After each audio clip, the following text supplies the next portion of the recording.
कालच आपल्या माय मराठीला अभिजात भाषेचा दर्जा प्राप्त झाला। इतक्या वर्षांची प्रतीक्षा संपली आणि आपल्या खऱ्या अर्थानं समृद्ध आणि अभिजात असलेल्या मराठी भाषेला इतक्या वर्षानंतर का होईना या मराठी भाषेला अभिजात दर्जा प्राप्त झाला। मग नेमकं अभिजात दर्जा मिळाल्यानंतर काय साध्य होत असतं आणि इतके दिवस काय नव्हतं आणि मराठी भाषा ते खरंच निकष पूर्ण करते का आणि मराठी भाषेची नेमकं समृद्धता किती हे सर्व काही अगदी इतिहास कालखंडापासून आपल्यासमोर ठेवण्याचा मी प्रयत्न करणार आहे। नमस्कार, मी सौरभ आवटे। आपण जाणून घेऊया की मराठी भाषेचा इतिहास आणि त्याचा अभिजात भाषा मिळाल्यानंतर आपल्याला मिळणारे फायदे। आपण जर बघितलं तर मराठी भाषेतला 2000 वर्षापूर्वीचा ग्रंथ म्हणजे सप्तपदी नावाचा ग्रंथ आपल्याला माहीत आहे। त्यानंतर आपण जर बघितलं की मराठीतील पहिलं वाक्य हे श्रवण बेळगुळीला पुतळ्याच्या खालचं मानलं जातं, तर विवेक सिंधू हा 12व्या शतकातला पूर्वीचा ग्रंथ मानला जातो। 1278 साली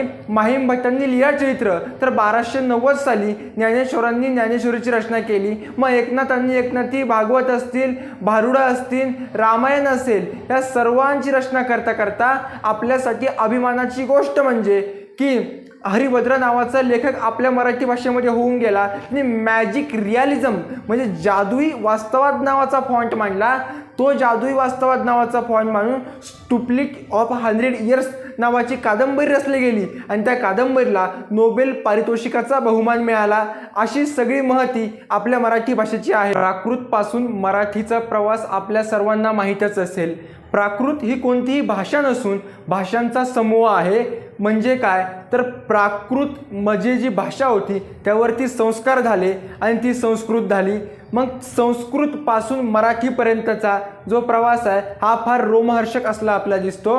म्हणजे ज्या भौगोलिक भागामध्ये प्राकृत बोलली गेली तो भाग म्हणजे महाराष्ट्र आणि अशा प्रकारे जे शब्द कानावरती पडत गेले आणि त्या माध्यमातून भाषा विकसित होत गेली, ही नकळत घडणारी प्रक्रिया असते। मुळामध्ये हा जो प्रवास आहे प्राकृतपासून मराठीपर्यंतचा, त्याचबरोबर आपण जर बघितलं या दरम्यान वेगवेगळ्या प्रकारच्या आक्रमणं आपल्याकडे झाली। मग मुघल असेल तर त्या माध्यमातून त्या आपल्यामध्ये ती शब्द ॲड झाले। मग ते असेल जमीन असेल, दर्या, तारीख हे शब्द आज आपल्याला सहजपणे मराठी भाषेमध्ये आलेले दिसतात। मग त्यानंतर डच, पोर्तुगीज, फ्रेंच आले, यांचे देखील शब्द याच्यामध्ये समाविष्ट झाले। असं सगळं असताना मात्र छत्रपती शिवाजी महाराजांचं मराठी भाषा समृद्ध करण्यामध्ये अत्यंत महत्त्वाचं योगदान आहे। ते मात्र आपल्याला अधोरेखित करता येत नाही। ते योगदान असं आहे की छत्रपती शिवाजी महाराजांनी जी परकीय भाषा होती ती आपल्यामुळे न्यूनगंड निर्माण करते,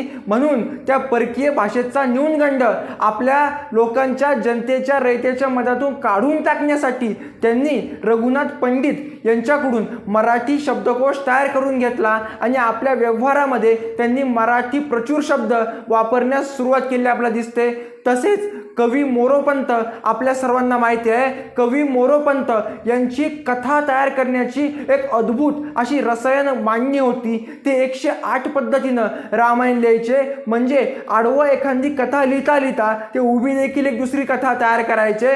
असं एवढं गोळीबंद लिखाण इतर कोणत्याही भाषेत झालं आपल्याला दिसत नाही। तसेच महात्मा फुलेंकडे व्याकरण नव्हतं, मात्र जनमानसाचं मराठी मधलं असलं अंतःकरण महात्मा फुलेंकडे होतं। म्हणजे म्हणूनच खऱ्या अर्थानं महात्मा फुलेच मराठी भाषेचे शिवराय आहे, जसं प्राध्यापक हरिनरके सर म्हणतात त्याप्रमाणे।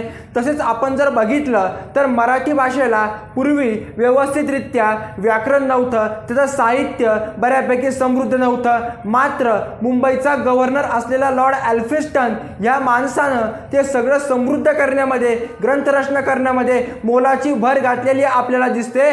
त्याला आजच्या पेक्षा चांगलं, तुमच्या आमच्यापेक्षा सुद्धा चांगलं मराठी बोलता, लिहिता आणि वाचता येत होतं। एका अमराठी माणसानं मराठी भाषेसाठी मराठीतून दिलेलं सर्वात मोठं योगदान हे लॉर्ड ॲल्फिन्स्टन याचं आहे। त्यांनी स्वतःच्या पैशातून, स्वखर्चातून ग्रंथनिर्मिती केली, त्या साहित्याला समृद्ध केलं, व्याकरणाची पुनर्रचना केली। आज जे भाषेमध्ये स्वल्पविराम आहे, जे आपल्याला स्वल्पविराम दिसतात, पूर्णविराम दिसतात, हे त्याच्या प्रयत्नाची देणगी आहे, हे आपण समजून घेतलं पाहिजे। म्हणजे आज 14 कोटी लोक लोक मराठी भाषा बोलतात. 17व्या नंबरवर आपली मराठी भाषा आहे. आपली मराठी भाषा किती समृद्ध आहे मित्रांनो, हे आपण नव्याने समजून घेण्याची गरज नाही. आपली जी मुळाक्षरं आहे ना, 5 मुळाक्षरं, ती 5 मुळाक्षरं कंठामधून येतात. तसं दुसऱ्या भाषेचं होत नाही, ABCDचं तसं होत नाही. इतर जे आपले मराठीतील अक्षर आहे ते काही आपण बोलत असताना जिभेला जीभ लागते, काही ओठातून येतात,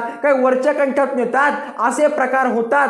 यातून ही भाषा खऱ्या अर्थाने किती समृद्ध आहे हे दिसतं. आपण एखादी नदी असते, नदी कशी म्हणतो समृद्ध आहे, ती समृद्ध होण्याचे परिणाम म्हणजे ज्या नदीला जास्त ओढे ती नदी समृद्ध.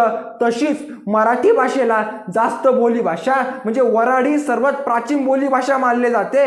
तशीच 70 ते 80 विविध प्रकारच्या बोलीभाषा ह्या मराठीला आहे. म्हणून मराठी भाषा ही अत्यंत समृद्ध असलेली आपल्याला एकंदर या प्रमाणातून दिसते. म्हणजे ज्या भाषेमध्ये ज्ञानेश्वर लिहिल्या गेली, लीळाचरित्र लिहिल्या गेलं, अर्थातच ती भाषा अभिजात असणारच होती. तिला काल फक्त एक शिक्का मिळालेला आपल्याला दिसतो.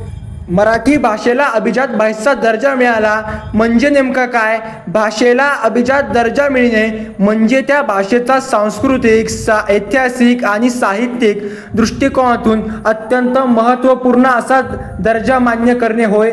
भारत सरकारने काही भाषा अभिजात भाषांच्या यादीत समाविष्ट केल्या आहेत आणि त्याला एक विशिष्ट महत्त्व प्राप्त होते. मग नेमका अभिजात भाषा म्हणजे काय?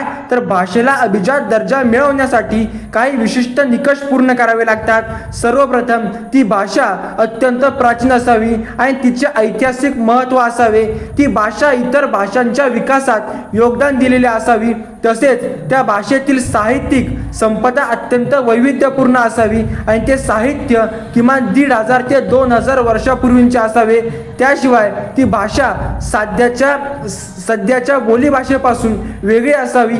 म्हणजेच ती आजच्या लोकांच्या दैनंदिन वापरात नसली तरीही तिचे सांस्कृतिक महत्त्व अबाधित असेल. यामुळे भाषेला एक ऐतिहासिक ठेवा मानले जाते जो काळाच्या ओघातही जतन करण्यासाठी सरकार प्रयत्नशील असते. मग नेमकं भारतातील अभिजात भाषांची अवस्था काय? तर भारतात सध्या 6 भाषांना अभिजात भाषेचा दर्जा मिळाला आहे. त्यात तामिळ, संस्कृत, कन्नड, तेलुगू, मल्याळम आणि ओडिया या भाषांचा समावेश आहे. या भाषांना अभिजात दर्जा मिळाल्यामुळे त्यांच्या सांस्कृतिक आणि साहित्यिक वारशाचे संवर्धन होण्यास महत्त्वाचे योगदान मिळाले आहे. आता आपल्या मराठीत देखील ते योगदान वाढणार, कारण आपल्या भाषेला देखील अभिजात भाषेचा दर्जा मिळाला. मग नेमका अभिजात भाषेचा दर्जा मिळाल्यावर हे सामाजिक प्रभाव नेमका कोणता पडतो?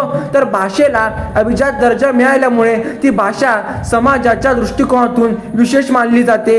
त्यातील साहित्य आणि लेखन अनेकांच्या जीवनाचा भाग बनतो आणि त्यातून विचारांचा प्रवाह देखील विकसित होतो. भाषा फक्त संवादाचे माध्यम नसते तर ती संस्कृतीचा एक महत्त्वाचा घटक असते. जेव्हा भाषेला अभिजात दर्जा मिळतो तेव्हा त्या भाषेतून जन्मलेली संस्कृती, तिचे तत्वज्ञान आणि विचार अधिक ठळकपणे समाजासमोर येतात. अशा प्रकारे भाषेला अभिजात दर्जा मिळणे म्हणजे त्या भाषेच्या ऐतिहासिक, सांस्कृतिक आणि साहित्यिक मूल्यांचे मान्यकरण होय. त्यामुळे ती भाषा जतन होणे, तिचा अभ्यास वाढतो आणि तिच्या वारशाचे संवर्धन होण्यासाठी सरकारकडून आणि समाजाकडून प्रयत्न केले जातात. आपल्या मराठी भाषेला आज मान मिळतोय. आज आपल्या सर्वांसाठी हा एक ऐतिहासिक दिवस आहे. आपण मराठी भाषेला बघा, तुकोबा, टिळक, आगरकर, फुले, अण्णाभाऊ साठे, त्याचबरोबर 4 ज्ञानपीठ विजेते पुरस्कार, 2 सरस्वती विजेते पुरस्कार, नेमाडेसारखा कादंबरीकार, नामदेव ढसाळांसारखा कवी, विजय तेंडुलकरांसारखा नाटककार आपल्याला बघायला मिळतो. तसेच या भाषेमध्ये शिकल्यानंतर जयंत नारळीकर असेल, मासुळीकर असतील, गोवरीकर असतील, या लोकांनी ते जगभरामध्ये आपल्या ज्ञानासाठी, आपल्या कलेसाठी विख्यात आहे, ते मराठी भाषेमधून शिकलेले आहेत.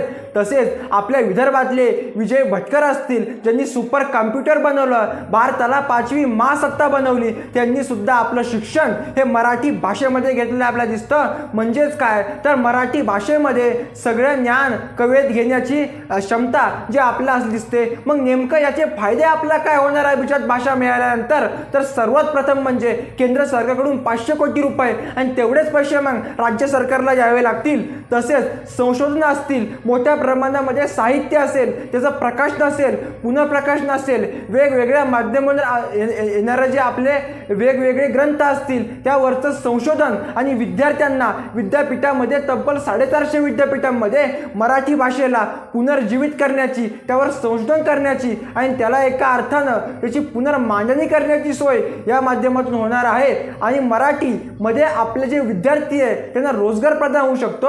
म्हणजेच काय, तर मराठी भाषा ही ज्ञानाची भाषा व्हावी, ती रोजगाराची भाषा व्हावी आणि मराठीमध्ये शिकल्यानंतर आपल्याला रोजगार मिळतो. आणि हे आपल्याला नंतर कळाल्यानंतर जागतिक युगामध्ये मराठी वाढते, टिकते, ती फुलते, ती टिको. कारण भाषा शुद्ध अशुद्ध असा कोणताही प्रकार नसतो. भाषा ही आपली भाषा असते, कारण ती आपली मातृभाषा असते. आणि माय मराठी समृद्ध होण्यासाठी तुम्ही आणि आम्ही दोघेही प्रयत्न करूया. धन्यवाद.